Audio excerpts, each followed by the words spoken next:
एक नज़र देखते हैं ओवरव्यू ऑफ पीएमएसएसवाई स्कीम। पहला है पीएमएसएसवाई योजना, इसका नाम है launched by Ministry of Social Justice and Empowerment Government of India. साल है 2023। बेनिफिशरी है meritorious student from OBC EBC non notified non nomadic and semi nomadic tribes. Application procedure है ऑनलाइन मोड। ऑब्जेक्टिव है to provide scholarship to the meritorious student of the country. Benefits है scholarship ranging from 75,000 to 1,25,000, मतलब 75,000 से 1,25,000 तक छात्रवृत्ति मिलना है। Category है सेंट्रल गवर्नमेंट स्कीम है और ऑफिशियल वेबसाइट है https://yet.nta.ac.in। तो नमस्कार दोस्तों, कैसे हैं आप सब। और ये आपके बच्चों को, और यदि आप खुद जो है 9वीं कक्षा या 11वीं कक्षा में अध्ययनरत हैं, तो आपके जो हौसले को उड़ान देने वाली योजना है, इस योजना के तहत आपको प्रति वर्ष 75,000 के हिसाब से छात्रवृत्ति मिलेगी अगर आप 9वीं कक्षा में हैं, और 11वीं कक्षा में है तो आपको 1,25,000 की छात्रवृत्ति जो है वो मिलने वाली है केंद्र सरकार की तरफ से। तो यदि आप में मेधा है या फिर आपके बच्चों में मेधा है, तीव्र बुद्धि है, तो इस एग्ज़ाम को ज़रूर दिलाइए, इस एग्ज़ाम को ज़रूर फाइट कीजिए। आसपास में ऐसे कोई व्यक्ति हैं जिनके बच्चे इस प्रकार से 9वीं या 11वीं में हैं, या फिर आपके रिश्तेदारी में कुछ ऐसा है, तो ज़रूर उनको सूचित कीजिए, क्योंकि ये बहुत ही महत्वपूर्ण है। इसके बाद आपको बहुत सारी जो संभावनाएं हैं उनके द्वार जो है खुलने वाले हैं। तो इसके बारे में आपको कुछ भी जानकारी चाहिए तो नीचे कमेंट कीजिए। वैसे जितने महत्वपूर्ण जानकारी है, चलिए वो मैं आपको बताने वाला हूँ अभी जो है अपने कंप्यूटर स्क्रीन पर। तो सबसे पहले देख लीजिए, महत्वपूर्ण सूचना है, एक नज़र में देखते हैं, जाते हैं क्या क्या है। ऑनलाइन आवेदन जमा करना कब है, तो ऑनलाइन आवेदन आप जमा करेंगे 11 जुलाई को से 10 अगस्त। ठीक है, आवेदन पत्र सफलतापूर्वक जमा करने की अंतिम तिथि है 10 अगस्त रात के 11:50 तक। आवेदन पत्र में पहले से भरे हुए विवरण का ऑनलाइन सुधार हो जाएगा। 12 अगस्त से 16 अगस्त तक सुधार होना है। परीक्षा शुल्क कुछ नहीं है। एनटीए की, एनटीए क्या है, नेशनल टेस्टिंग एजेंसी है, कि वेबसाइट पर प्रवेश पत्र का प्रदर्शन कब होगा तो घोषणा की जाएगी एनटीए के वेबसाइट पर। परीक्षा की तिथि होगी 29 सितंबर शुक्रवार को इसी साल। परीक्षा की पद्धति है पेपर पेन मोड, मतलब वही मार्कशीट दिया जाएगा, इसमें गोला लगाना है, वही वाला है। परीक्षा का प्रारूप होगा एमसीक्यू, मतलब मल्टीपल चॉइस क्वेश्चन, कि एक प्रश्न दिया जाएगा, उसके 4 उत्तर होंगे, एक ठो में आपको गोला लगाना है। अवधि है 2.5 घंटे। प्रश्न पत्र का माध्यम, तो प्रश्न पत्र का माध्यम दुभाषी होगा, हिंदी में होगा, अंग्रेजी में होगा। परीक्षा का समय है जैसा कि प्रवेश पत्र में दर्शाया गया है। परीक्षा केंद्र जैसा प्रवेश पत्र में दर्शाया गया है। एनटीए की वेबसाइट पर परिणाम की घोषणा तो बाद में की जाएगी, वेबसाइट देख लीजिए। ये दोनों है क्लियर। अगला जो महत्वपूर्ण पॉइंट है उसको देखते हैं। देख लीजिए, छात्रवृत्ति का पुरस्कार 2 स्तर पर होता है, कक्षा 9वीं के अभ्यर्थियों के लिए और कक्षा 11वीं के अभ्यर्थियों के लिए। अगला देखिए, सामान्य निर्देश येट 2023 का आयोजन निर्धारित उत्कृष्ट स्कूलों की। अब उत्कृष्ट स्कूल क्या है, टॉप स्कूल बोलते हैं उत्कृष्ट स्कूल। ये कैसे निकालना है, वैसे जितना भी स्कूल है सब टॉप स्कूल होता है, कुछ करने की ज़रूरत यहाँ पर नहीं है। जैसे कि देख लीजिए, ये वेबसाइट है, हम इसमें पहुँच गए, होम में आइए, और उसके बाद आपका स्कूल इसमें इंक्लूड है कि नहीं है, तो आप यहाँ पर click your to know your school. यहाँ पर आप जैसे 9वीं कक्षा में पढ़ते हैं, स्टेट सेलेक्ट कीजिए जैसे कि, और ये डिस्ट्रिक्ट सेलेक्ट कीजिए जांजगीर चांपा, और सर्च करते हैं। अब इसमें जैसे कि हमको अपना स्कूल, जैसे मेरे बगल में एक पौड़ी दलहा नाम का स्कूल है, पौड़ी दलहा, देखिए आ गया, government higher secondary school Pauri Dalha. मेरे बगल में एक और स्कूल है अकलतरी, AKALTARI, ठीक है। देखिए, गवर्नमेंट हाई स्कूल अकलतरी भी है, Mata Rani higher secondary school Akaltari भी है। अर्थात लगभग जितने भी सभी स्कूल हैं ना, सब टॉप स्कूल्स हैं, उत्कृष्ट स्कूल हैं, ठीक है। तो उत्कृष्ट स्कूलों के कक्षा 9-11 में पढ़ने वाले ओबीसी ईबीसी क्या है, इकोनॉमिकली बैकवर्ड क्लास, मतलब जो ईडब्ल्यूएस कैटेगरी है उसके अंतर्गत है। डीएनटी छात्रों को छात्रवृत्ति प्रदान करने के लिए लिया जाएगा। डीएनटी छात्र क्या चीज़ है, तो इसके बारे में चलिए इनका जो नोटिफिकेशन है उसको पढ़ते हैं। तो यहाँ पर देख लीजिए, यहाँ पर तो स्पष्ट है, ऐसे छात्र जो पिछड़ा वर्ग या आर्थिक रूप से कमजोर पिछड़ा वर्ग, ईडब्ल्यूएस कैटेगरी, जिनकी जो आय है 2.5 लाख से अधिक नहीं होना चाहिए, वे इसके लिए पात्र हैं। तो इसमें अधिकांश लोग पात्र हो जाए, जितने भी कृषक वर्ग हैं, किसी के भी जो वार्षिक आय हो 2.5 लाख से अधिक नहीं होती, लगभग 50-60 हज़ार का सब लोग का होता है, ठीक है। तो इसमें देख लीजिए, ये डीएनटी कौन है, गैर अधिसूचित खाना बदोश और अर्ध खाना बदोश जनजातियाँ। कहने का तात्पर्य ऐसे जातियाँ जो घूम कर अपना जो है पालन पोषण करती है। आप भी आसपास देखते रहेंगे कि वो लोग जो आते हैं और किसी जगह ठहरते हैं, उसके बाद फिर वहाँ से चले जाते हैं तंबू गाड़ कर, तो इनको यहाँ पर डीएनटी जो है बोला गया है, ठीक है।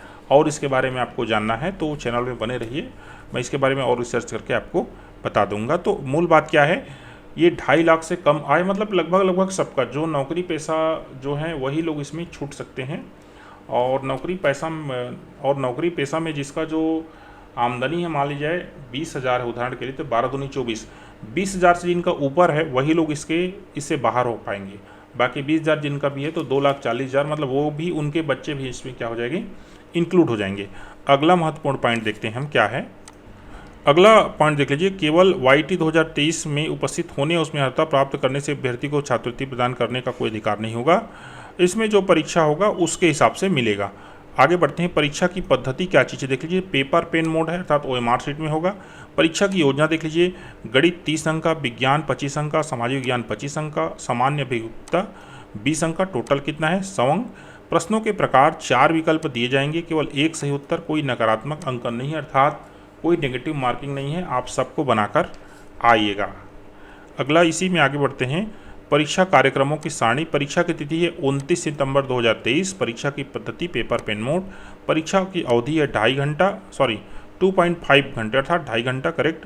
केंद्र में नवीनतम प्रवेश समय परीक्षा शुरू होने से 30 मिनट पहले। अर्हक अंक क्या चीज़ है कि उतना अंक आपको न्यूनतम लाना ही पड़ेगा जो कि 35% है, उससे आगे आएंगे तभी आपको कहना चाहिए इसमें मिलेगा छात्रवृत्ति।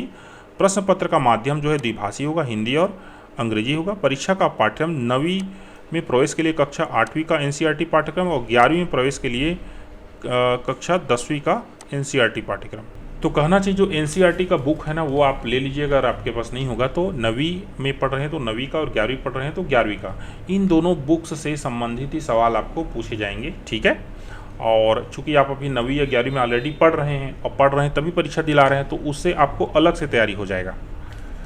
परीक्षा हेतु शहरों जिलों की प्रस्ताविक सूची, तो उसके लिए नीचे हम देखेंगे लिस्ट है। परीक्षा में बैठने की आवश्यक पात्रता इस प्रकार से देख लीजिए, आवेदक को भारतीय नागरिक होना चाहिए, OBC, EBC या DNT श्रेणी होना चाहिए, उन्हें निर्धारित टॉप क्लास स्कूल के बारे में मैं भी बताया हूँ, लगभग जितने भी है ना वो सब टॉप क्लास स्कूल ही हैं। अगला है, उन्हें 2022-23 से कक्षा 8 या कक्षा 10 उत्तीर्ण होना चाहिए, तो उत्तीर्ण है तभी तो 9वीं या 11वीं में पढ़ रहे हैं ना। माता पिता अभिभावक की सभी स्रोतों से आय जो 2.5 लाख से ऊपर न हो। कक्षा 9वीं के लिए आवेदन करने वाले विद्यार्थी का जन्म 1 अप्रैल 2007 से 31 मार्च 2011 दोनों दिन सम्मिलित के बीच होना चाहिए। 11वीं के लिए देख लीजिए 1 अप्रैल 2005 से 31 मार्च 2009 के बीच होना चाहिए। लड़के लड़कियां दोनों आवेदन करने के पात्र हैं। लड़कियों के लिए आवश्यक पात्रता लड़कों के समान ही है, कोई उनको छूट यहाँ पर नहीं मिल रहा है। अगला है आवेदन पत्र भरने के लिए निर्देश, तो YET 2023 के लिए आवेदन कैसे करें, तो आवेदन कैसे करें इसके बारे में समस्त जानकारी दी गई है। ये डॉक्यूमेंट मैं आपको जो है डिस्क्रिप्शन में दे दूंगा, वहाँ से डाउनलोड कर लीजिएगा। वैसे मुख्य रूप से आपको डॉक्यूमेंट क्या क्या लगेगा तो मैंने यहाँ पर इसको निकाल के रखा था। डॉक्यूमेंट आपको क्या क्या लगेगा चलिए बता देता हूँ मैं।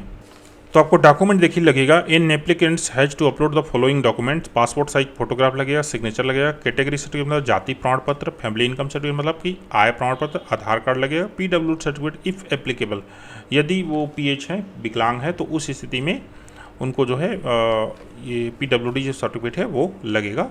दिव्यांग के लिए क्या इसमें निर्धारित नियम कानून है, तो इसका जो है यहाँ पर 15 नंबर से देख लीजिए, PWD अभ्यर्थियों के लिए परीक्षा में बैठने की सुविधा इस प्रकार से दी गई है। और दिव्यांगजन, तो ये पेज नंबर 14 और 15 में इनके बारे में डिटेल्स जो है दिया गया है, आप यहाँ पर देख सकते हैं। अगला महत्वपूर्ण है कि प्रवेश पत्र, तो प्रवेश पत्र अभ्यर्थियों को प्रवेश पत्र NTA की वेबसाइट में के माध्यम रूप से अनंतिम रूप से जारी किया जाएगा, बशर्ते की पात्रता की पूरी शर्तें कंप्लीट किया जाए। अभ्यर्थी को NTA की वेबसाइट से प्रवेश पत्र डाउनलोड करना होगा। अभ्यर्थी अपने प्रवेश पत्र में दर्शाई गई तिथि और समय पर दिए गए परीक्षा केंद्र में शामिल होंगे, तो मतलब कि इसमें प्रवेश पत्र आपको मिलेगा। यदि कोई अभ्यर्थी वेबसाइट से अपना प्रवेश पत्र डाउनलोड करने में असमर्थ है तो हेल्पलाइन नंबर इसमें वो संपर्क जो है कर सकते हैं।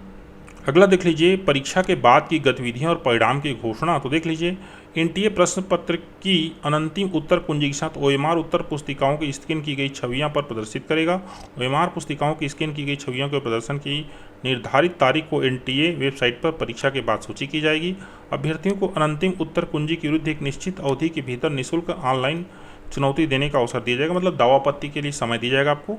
यहाँ पर महत्वपूर्ण बात यह है, देख लीजिए, मूल्यांकन पैमाना प्रत्येक प्रश्न का 1 अंक है, गलत उत्तर से कोई नकारात्मक अंकन नहीं है। यदि यह पाया जाता है कि एक से अधिक विकल्प सही है तो उन अभ्यर्थियों को अंक दिए जाएंगे जिन्होंने सही विकल्पों में से किसी एक का प्रयास किया हो। अर्थात किसी प्रश्न के 2 उत्तर बन रहे हैं तो उन अभ्यर्थियों को बोनस इसमें अंक मिलेगा या अंक मिलेगा जिन्होंने दोनों में से कोई एक उत्तर जो है लगाया हो। यदि कोई विकल्प सही नहीं है, प्रश्न गलत पाया जाता है, तो परीक्षा में उपस्थित सभी छात्रों को पूर्ण अंक जो है दिए जाएंगे। अर्हक मानदंड: अभ्यर्थी परीक्षा में न्यूनतम 35% जो है अंक प्राप्त करता है तभी उसे परीक्षा में उत्तीर्ण घोषित किया जाएगा। परिणाम की घोषणा: राष्ट्रीय परीक्षा एजेंसी मानक प्रक्रियाओं का उपयोग करते हुए ओएमआर उत्तर पुस्तिकाओं का मूल्यांकन करेगी और परिणाम घोषित करेगी। योग्यता सूची: अभ्यर्थियों द्वारा उनके संबंधित ऑनलाइन आवेदन पत्र में दिए गए डोमिसाइल और श्रेणी के आधार पर राज्यवार श्रेणीवार योग्यता सूची जो है जारी किया जाएगा। ठीक है। अभ्यर्थियों को उनके द्वारा अंकों के आधार पर संबंधित राज्य संघ राज्य क्षेत्र में संबंधित श्रेणी के लिए छात्रवृत्ति स्लॉट की उपलब्धता के तहत छात्रवृत्ति प्रदान करने के लिए चुना जाएगा। देखिए पिछले साल जो चुना गया था या फिर छात्रवृत्ति जो मिली हुई थी उसके बारे में मैं आपको बता रहा हूँ। चलिए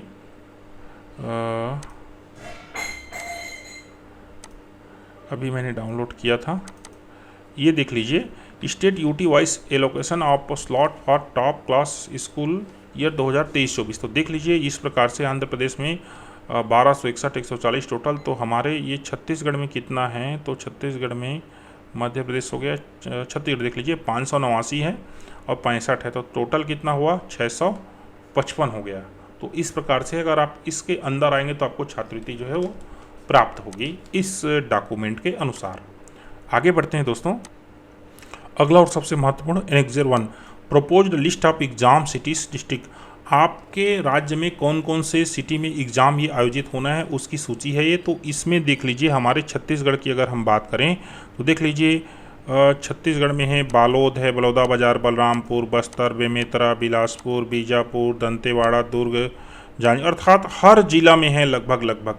तो ये बहुत सारे जिलाओं में होना है। तो इसमें किसी प्रकार से कोई समस्या नहीं है आपको आने जाने में, आपके आसपास ये परीक्षा केंद्र जो है होना है। यहाँ पर देख लीजिए annexure 6 self declaration by the candidate due of category certificate. इसमें ऐसा है अगर आपके पास जाति प्रमाण पत्र अभी उपलब्ध नहीं है तो आप इस फॉर्म को भर कर भी आवेदन सबमिट कर पाएंगे। इसमें देखिए क्या लिखा है, since I have not been able to collect the category certificates on time.